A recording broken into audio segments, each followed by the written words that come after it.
Irmãos, nós hoje temos um tema muito importante para tratar com a igreja, que é a salvação da minha salvação.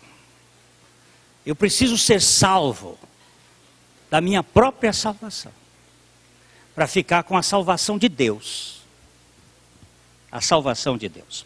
Vamos procurar, sempre que possível, juntos, a gente ler os textos bíblicos, a palavra de Deus. É o Salmo 54, versículo 1. Vamos ler juntos. Ó Deus, salva-me pelo teu nome e faze-me justiça pelo teu poder. Pai, nós somos necessitados do teu Espírito, da tua revelação, do teu encaminhamento. Nesta hora nós pedimos que nessa leitura do texto, nesses comentários, o Senhor esteja tocando nas nossas vidas, falando conosco e com todos aqueles a quem tu tens designado pelo teu poder. Tu sabes quanta necessidade nós temos de ser tomados pelo Senhor, seguros pelo Senhor. Fala conosco, em nome de Jesus. Amém. Davi estava fugindo da ira de Saul.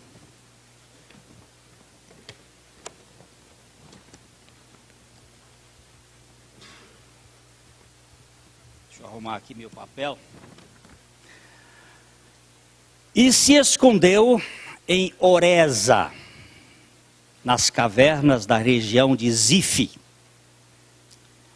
Subiram os zifeus, clã da tribo de Judá, habitantes de Zife, e foram denunciar Saul, o refúgio de Davi. Eles se ofereceram para levar o rei até o local e assim dariam cabo no adversário do rei. O adversário do rei nada mais e nada menos era do que o genro dele.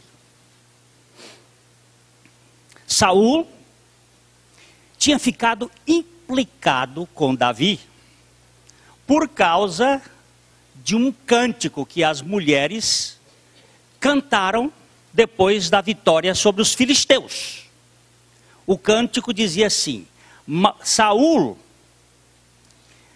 vence aos milhares e Davi aos 10 milhares. Pronto. Foi só isto.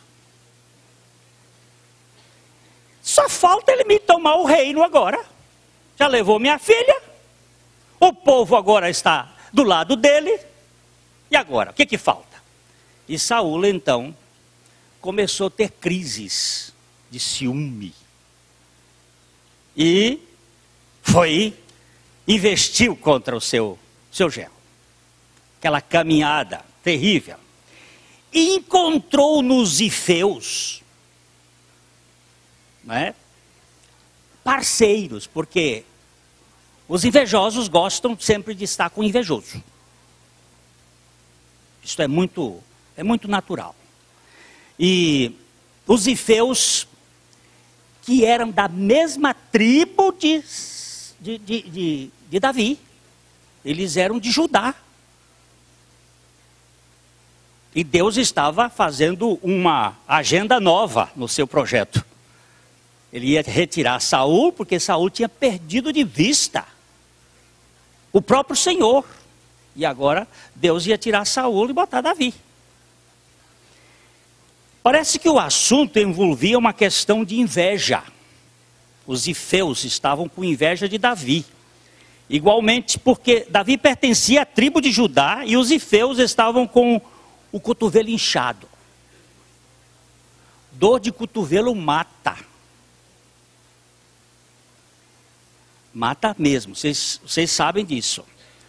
O cardeal de Nova York, Fulton Sheen, alguns anos atrás, ele disse que a inveja é o tributo que a mediocridade paga ao mérito. Palavra muito interessante essa. A inveja é o tributo que a mediocridade paga ao mérito. Caim matou Abel.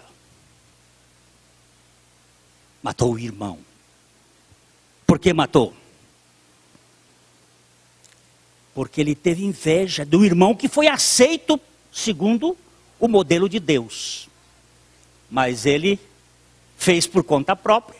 E Deus disse ainda para ele, você tem uma segunda chance. Mas ele não quis a chance. Ele foi por conta própria e matou o seu irmão.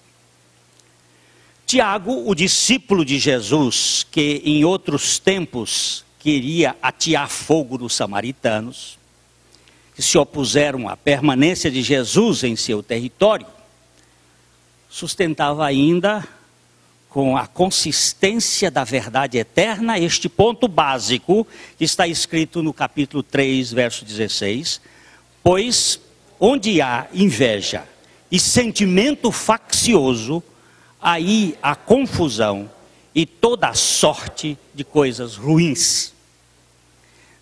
Tiago ficou com inveja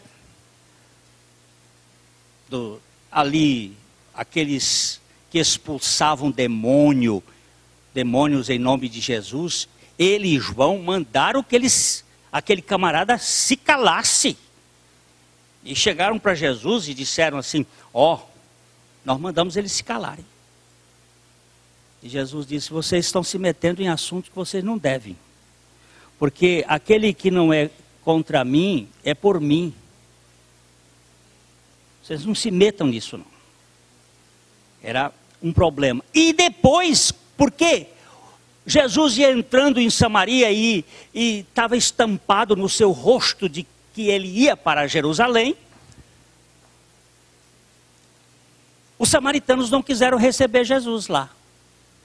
E Tiago e João, aqueles dois meninos bonzinhos, tiveram o nome de filhos do trovão, Boanerges, filhos do trovão, raio, fogo. Ele sabia o que ele estava dizendo agora. Já no fim, ele sabia que o problema da inveja gera mal, destruição. Senhor, retira do meu coração todo sentimento de inveja contra as pessoas. Davi encontrava-se aparentemente protegido no seu esconderijo, lá em Oreza. A região era deserta, difícil, e as grutas profundas e cheias de voltas, sinuosas. Seria muito complicado encontrá-lo naqueles confins, se não fossem os ifeus. Saul foi até a caça do genro, jurado de morte, com a pretensão de pegá-lo e tirar-lhe a vida. Mas a salvação do Senhor não é a caverna de Oreza, mas Javé. Não adianta você se esconder aqui e acolá, porque você não vai se salvar. A salvação do Senhor é Javé. Guarde bem isto. Quem vai salvar você e a mim, tanto eternamente, como dos homens e de todas as coisas, é o Senhor. Davi percebeu a trama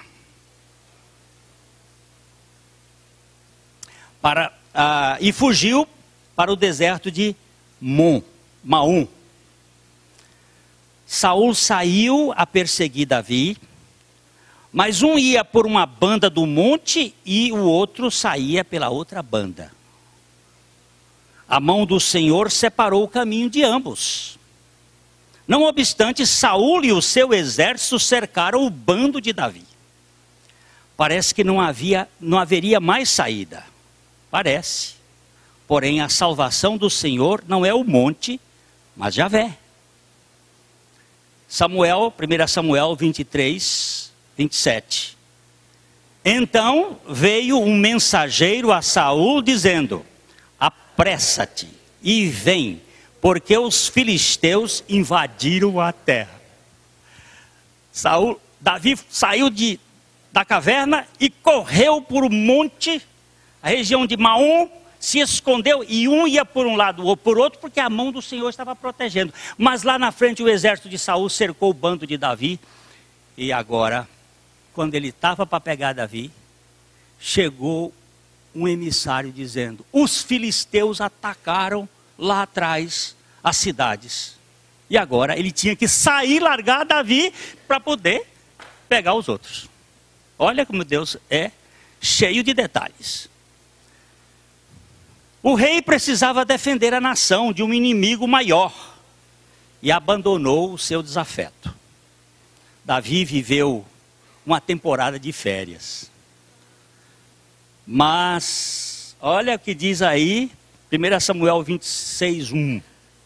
Vieram os ifeus a Saul, a Gibeá, e disseram: não se acha Davi escondido no outeiro de Aquilá, defronte de Gesimon?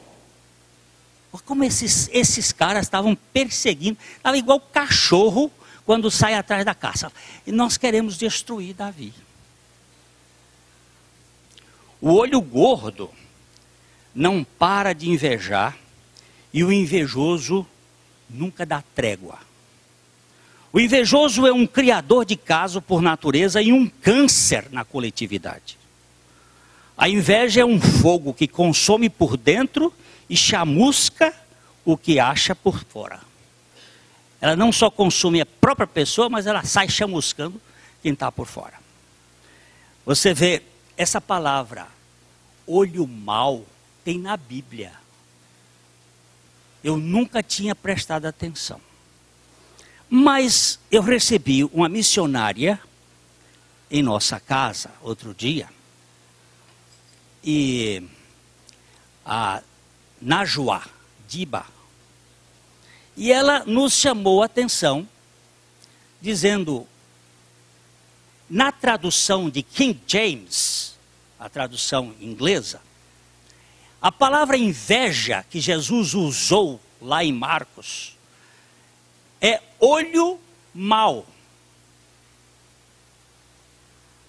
Aí eu fui para o grego e cheguei lá, achei oftalmos poneros. Poneros é maligno, olho maligno. Tem gente que tem olho de seca-pimenteira. Olho mau. É olho mau. Olho maligno. Eles estavam no caminho de Saul, querendo pegar Saul. Perdão, querendo pegar Davi. Saul voltou furioso ao encalço de Davi, e o seu exército se acampou no outeiro de Aquilá, defronte da toca onde Davi se abrigava com seu grupo. Foi provavelmente por essa ocasião que o salmista recebeu do Senhor o cântico 54 do livro de Salmos e entoou este verso do hino que nós lemos no início: ó Deus, salva-me pelo teu nome, faze-me justiça pelo teu poder. Foi nessa ocasião que Davi estava com o exército de Saul todo na frente, e ele estava lá dentro, guardado naquela... Mas ele disse, Deus, agora não tem jeito, ele vai me pegar. Mas ele disse, salva-me pelo teu nome. Davi compreendeu que é lá, que compreendeu aqui e lá. É os meus trocadilhos bestas. Davi compreendeu aqui e lá em Oreza, que a salvação de Deus contra o seu inimigo não era um buraco na rocha, mas a própria rocha eterna, a pessoa de Cristo. A versão da Bíblia de Jerusalém, no versículo 6 do Salmo 54, diz assim: Deus, porém, é meu socorro. O Senhor é quem sustenta a minha vida. Deus é meu socorro, é minha salvação.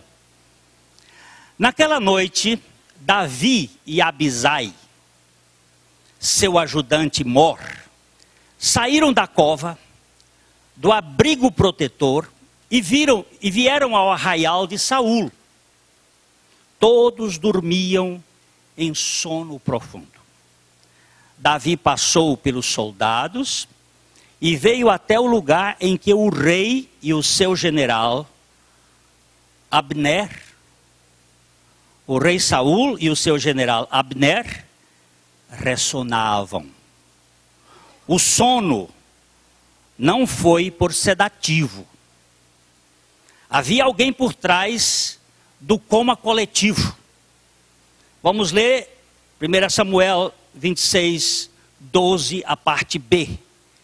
Ninguém ouviu, nem soube, nem se despertou, pois todos dormiam, porquanto da parte do Senhor lhes havia caído profundo sono.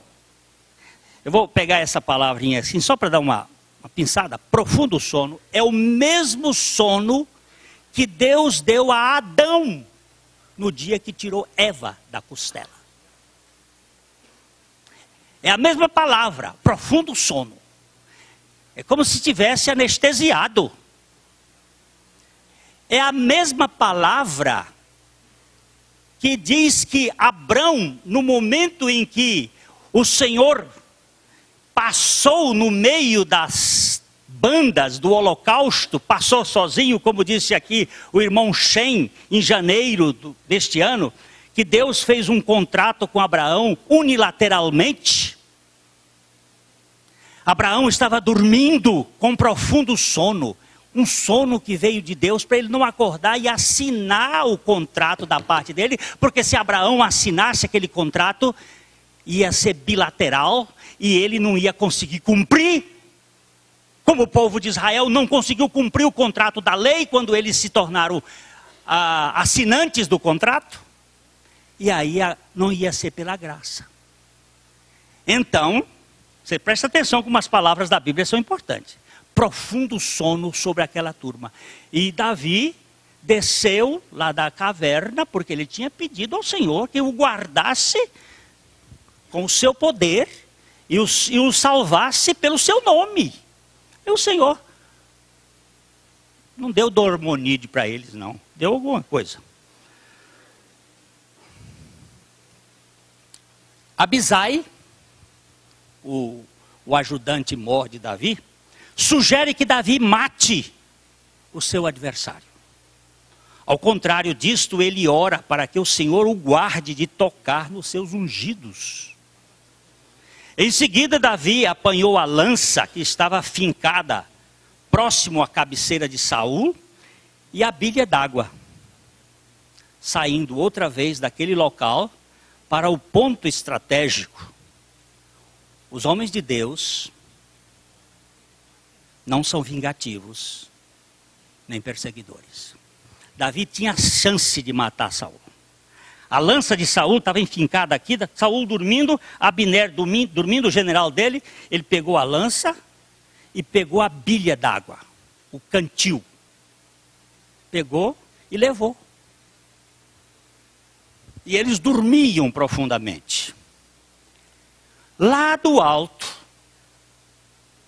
ele bradou para Abner dizendo: não é bom isso que fizeste. Vede agora. Vamos ler? Você não quer ler comigo, não? Vede agora, onde está a lança do rei e a bilha d'água que tinha à sua cabeceira? Onde é que está a lança do rei e a bilha d'água? Saul e Abner e toda a congregação acordaram perplexos e intuíram que Davi teve chance de assassinar o rei, mas não o fez. A nobreza do homem de Deus aponta para um caráter esculpido pelo Senhor. Os homens de Deus, as mulheres de Deus, ainda que sofram as perseguições, não perseguem. Não são retaliadores. Não existe isso. Davi teve chance. Enfiava a lança, o homem estava dormindo. Pronto. Não. Primeiro, era uma congregação do povo de Deus, o Israel. Segundo, era o seu sogro, que ele amava. Terceiro, era o rei, que tinha uma unção.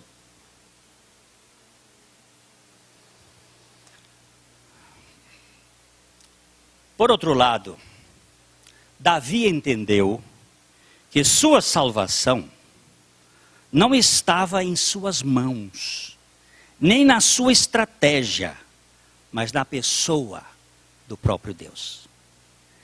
Então mostra-se dependente da estima do Senhor e não da força humana, citando do favor humano, citando para Saul. Vamos ler aqui 1 Samuel 26, 24. Assim como foi a tua vida hoje de muita estima aos meus olhos, assim seja a minha aos olhos do Senhor, e Ele me livre de toda tribulação. Preste atenção nesta frase. Preste atenção. Davi tirou a mão de cima de Saul. Mas o contraste da frase não indica que Davi estava pedindo a Saul uma trégua qualquer. Ele diz assim, vamos ver aqui, como ele diz. Assim como foi a tua vida hoje, de muita estima aos meus olhos, eu te estimei muito, assim seja a minha aos olhos do Senhor. Não aos teus olhos, que era para dizer assim, você para de me perseguir, Davi. Disse, não, aos olhos do Senhor. E Ele me livre de toda a tribulação. Que fique por conta do Senhor. E não por conta dos homens. Eu não vou fazer uma negociata aqui nessa coisa. Eu não vou fazer um acordo diplomático. Eu vou confiar no Senhor. Ô gente, isso aqui é tirar a salvação de sobre você e colocar a salvação sobre os ombros daquele que pode.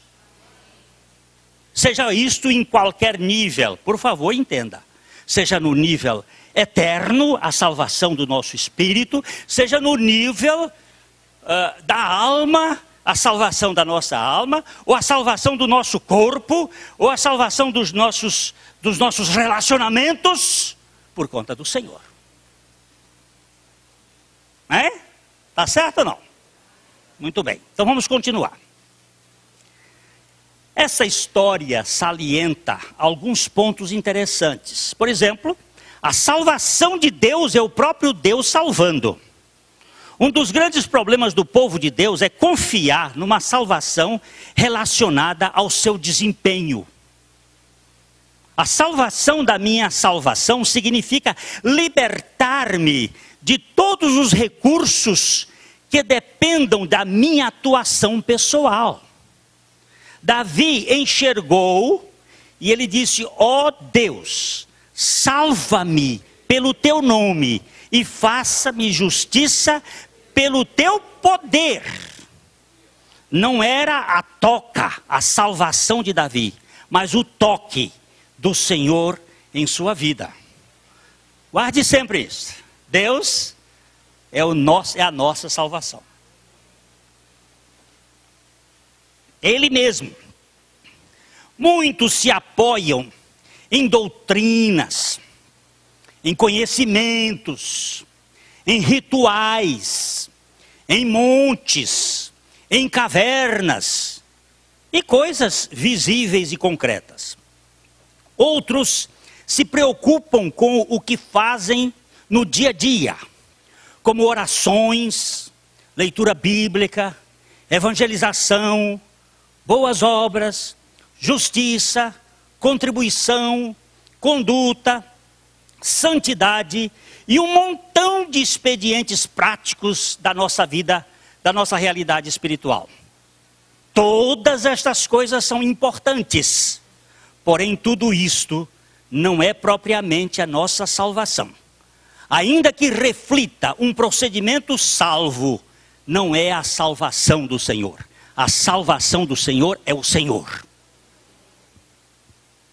Eu preciso orar, eu preciso ler a minha Bíblia, eu preciso crescer no conhecimento do Senhor, eu preciso exercer todas estas coisas, mas a minha salvação é o Senhor.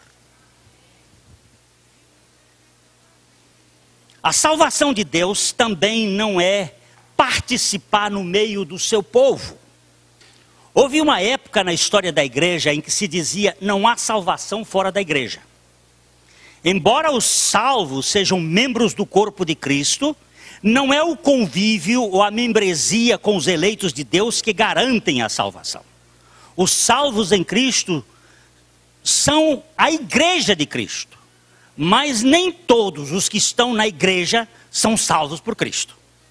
Nós precisamos ter isso também bem claro, que Saul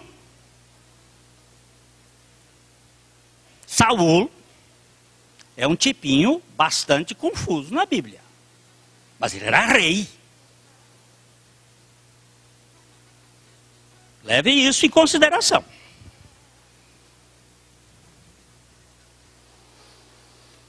O profeta da antiga aliança, de caráter evangélico, apreendeu muito bem o significado da salvação de Deus. Vamos ver como é esse profeta, é Isaías. É o profeta mais messiânico, mais evangélico, no sentido de pregar o evangelho.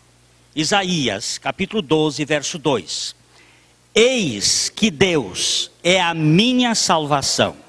Confiarei e não temerei, porque o Senhor é a minha força e o meu cântico. Ele se tornou a minha salvação. Está claro aqui que a salvação de Deus não é uma doutrina ou um sistema, mas uma pessoa. O próprio Deus é a salvação de Deus. Ele não tem um método ou modelo de salvação. Ele mesmo é a salvação.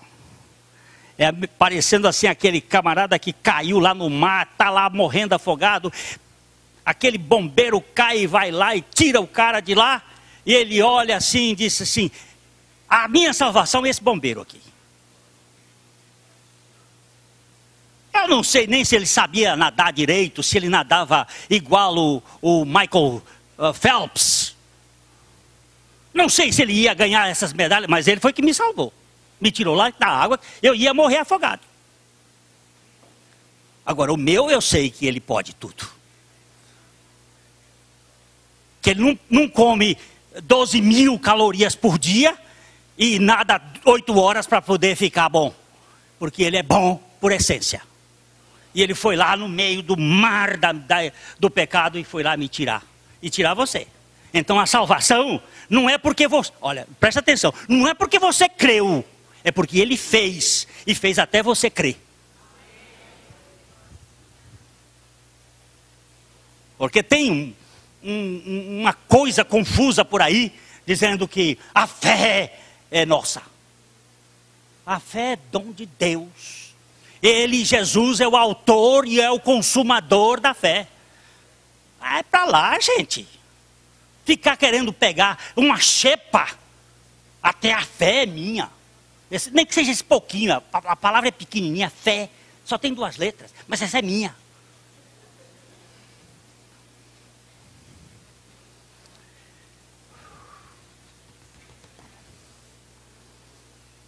Todos nós precisamos ser salvos da nossa salvação. Quando for qualquer coisa que não seja a pessoa do próprio Deus. Só Deus poderá salvar o pecador da sua arrogância pecaminosa.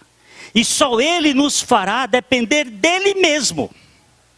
Assim a Trindade definiu o Verbo divino como o Salvador e a salvação da espécie humana.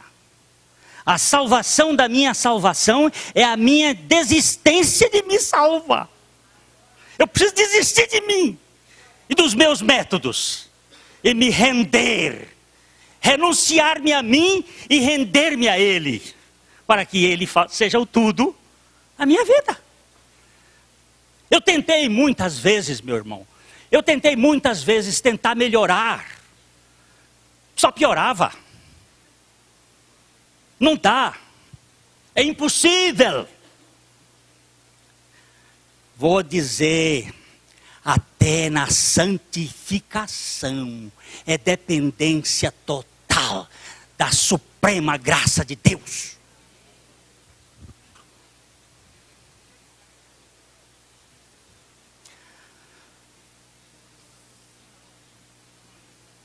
A Bíblia nos assegura, em 1 João capítulo 1, verso 1, no princípio era o Verbo.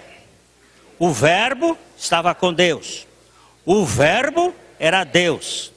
Cristo é o Verbo do Pai, o Salvador e a salvação do pecador. As religiões pregam a salvação pelo desempenho humano, o Evangelho pela suficiência da pessoa e obra de Cristo. Eu quero dizer uma coisa para vocês, está no finzinho. Essa semana talvez Deus me permite botar o ponto final e passar para a esposa corrigir o crime da letra. A salvação de um justo. Um justo que quer se parecer digno diante de Deus. Quem é esse cara? É o homem chamado Jó, que tinha justiça. Não era justiça, era justiça própria. Salvar o ladrão na cruz foi: hoje mesmo estarás comigo no paraíso. Salvar a prostituta foi: vai e não peques mais. Mas salvar o homem da sua justiça própria foi mais de ano, com 3 amigos implicantes, que aquilo era mais amigo da onça do que qualquer coisa. Aquele tal do Elifaz, ele só faz a coisa, apertava. O outro, Bildade, pior ainda. E o Zofá, então, zofacava o pescoço de Jó. Não é sufocava, não, era zofacava. Era no pescoço do Jó. E o Jó, este só falou 2 vezes. Ele era tão duro que ele só falou 2 vezes. E nocauteou o Jó. Felizmente apareceu Eliú. Eliú significa: o Senhor é Deus. E era um mensageiro como se fosse o Espírito Santo tirando a lama que os outros tinham colocado. O Elifaz ainda deu umas pancadas naqueles outros 3. E aí, quando o Jó calou e o Elifaz também calou, Deus veio no redemoinho e faz 70 perguntas para Jó. E Deus transforma o coração de Jó. Deus conquistou o coração de Jó, pela sua graça. Jó se rendeu, Jó se humilhou.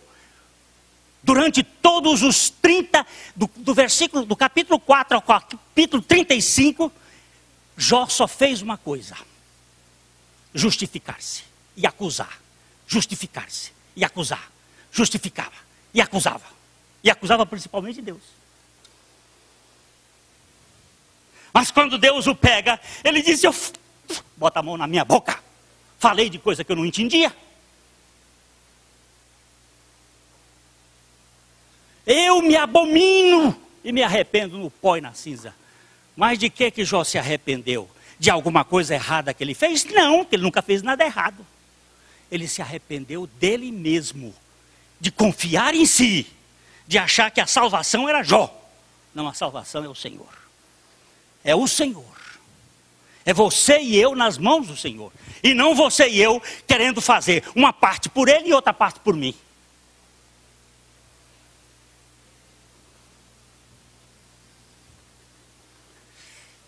A boca está seca.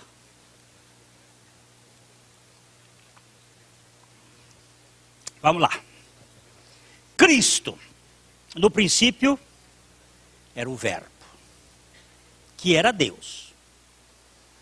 Mas no acontecimento da salvação, o Verbo, que é Deus, se faz carne para habitar entre nós, assumir o nosso pecado, morrer em nosso favor e nos incluir nesse sacrifício a fim de nós morrermos juntamente com ele, uma vez que, Atos 4:12, não há salvação em nenhum outro, porque debaixo do céu não existe nenhum outro dado entre os homens, pelo qual importa que sejamos salvos. Não há salvação em nenhum outro, a salvação é Cristo. Cristo é a tua salvação. Cristo é o teu perdão. Cristo é a tua justificação. Cristo é a tua santificação.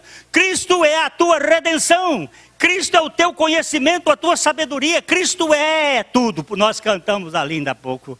Ele é tudo. Falta o quê? O que falta?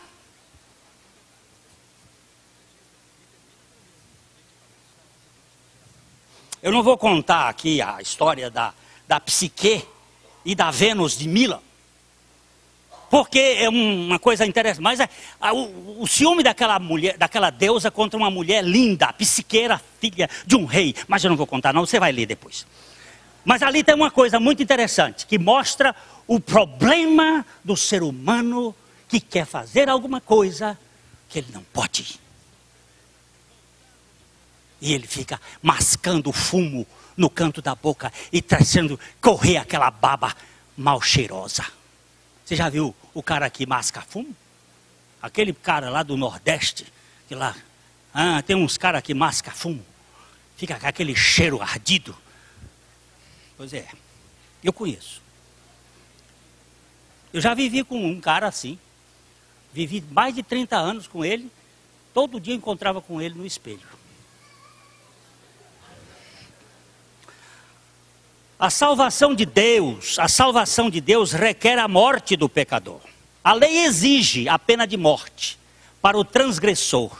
E o réu tem necessariamente que morrer. No juízo de Deus não há comutação para a sentença. Isto aqui não é uma peça de teatro no sertão de Pernambuco na semana da Paixão. A cruz é o tribunal de Deus. E o infrator da lei tem que morrer juntamente com Cristo. Não há alternativa. Vou falar isso com muita força. Não há alternativa. A cruz é o ponto fundamental do Evangelho.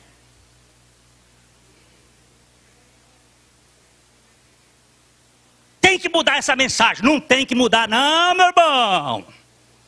Pode ser outro. Esse velho aqui não vai mudar. Sabe por quê? Porque ele disse: fale e não te cales. Eu te dei uma palavra.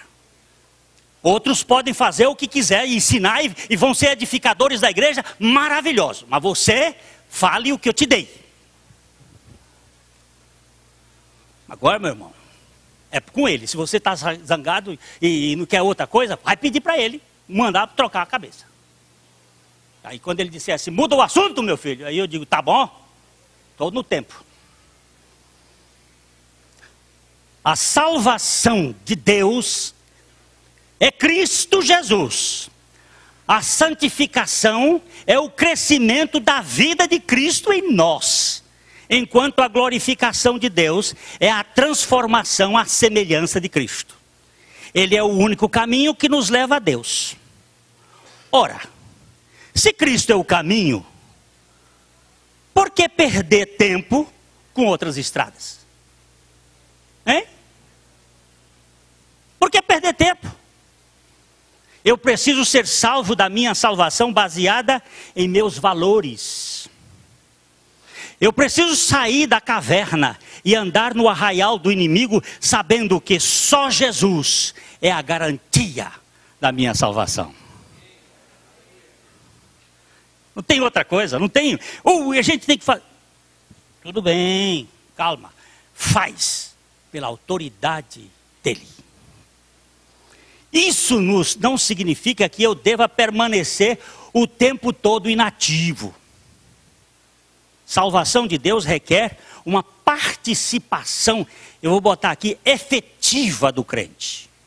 No entanto, esta colaboração é patrocinada e promovida pela graça. No reino de Deus não há lugar para vadiagem, mas também não há espaço para executivos. Visto que, o apóstolo Paulo nos diz em Filipenses 2,13, Deus é quem efetua em vós, tanto querer como realizar, segundo a sua boa vontade. Os filhos de Abba não são desocupados, todavia não são workaholics, frenéticos. Eu tenho que dar um trabalho, fazer trabalhar. Espera, calma, rapaz, calma. A graça de Deus na vida dos seus santos é operante e ninguém pode ser mais ativo do que os verdadeiros filhos de Deus. Paulo tinha conhecimento do que falava. Quando alguns o acusaram de apóstolo inoperante, ele respondeu em 1 Coríntios, capítulo 15, verso 10, mas pela graça de Deus, sou o que sou, e a sua graça que me foi concedida, não se tornou vã, antes trabalhei muito mais do que todos eles, todavia, não eu, mas a graça de Deus comigo. Irmãos, essa semana nós tivemos um jantar lá na chácara, à noite. Eu estava conversando com um irmão nosso aqui, que tem um ministério lindo de restauração de vidas.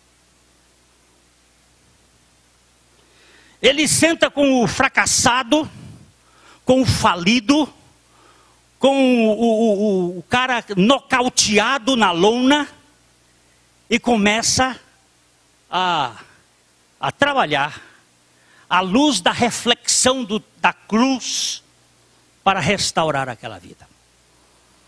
E eu vi uma pessoa lá, naquele jantar, fruto deste trabalho maravilhoso, alcançado por uma pessoa que tem muito o que fazer, mas está preocupado com aqueles que precisam ser restaurados. Que coisa linda. Me empolga o coração. Me empolga. Eu fico, Senhor, me dá este dom também.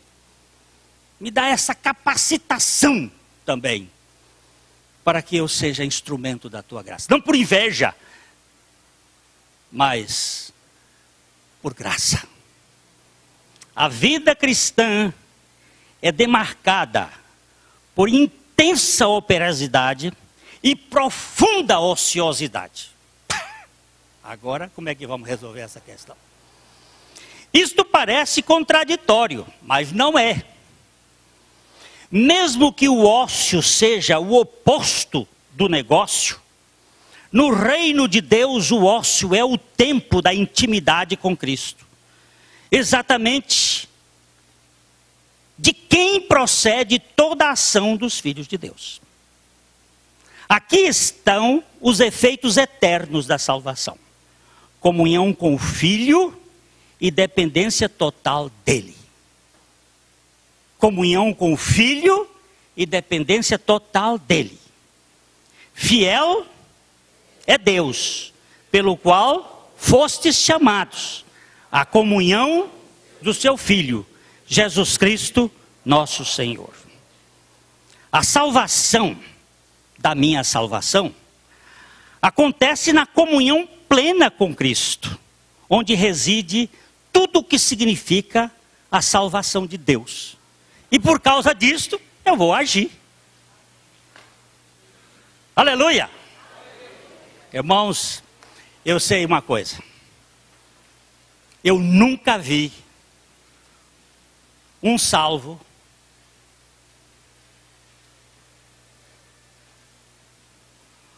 como é que chamava aquele personagem de uma novela aí que não fazia nada? Hein? Alcibíades. Alcibiades. Era uma novela que tinha aí, tinha um cidadão, Alcibiades. Era um preguiçoso de marca maior. Não fazia nada. Conversa. A obra de Deus é obra que leva à ação, mas não é uma ação por dever, nem por interesse, nem por medo, mas pelo amor. Que Deus nos dê graça. A mensagem que você acabou de assistir faz parte do Ministério de Comunicação Palavra da Cruz. Temos um grande acervo de estudos bíblicos em áudio e vídeo. Distribuímos também, gratuitamente, o jornal mensal Palavra da Cruz. Entre em contato conosco pelo fone fax 0 operadora 43 3322 3037 ou pelo e-mail com@palavradacruz.com.br. Visite-nos também pelo site www.palavradacruz.com.br. Graça e paz.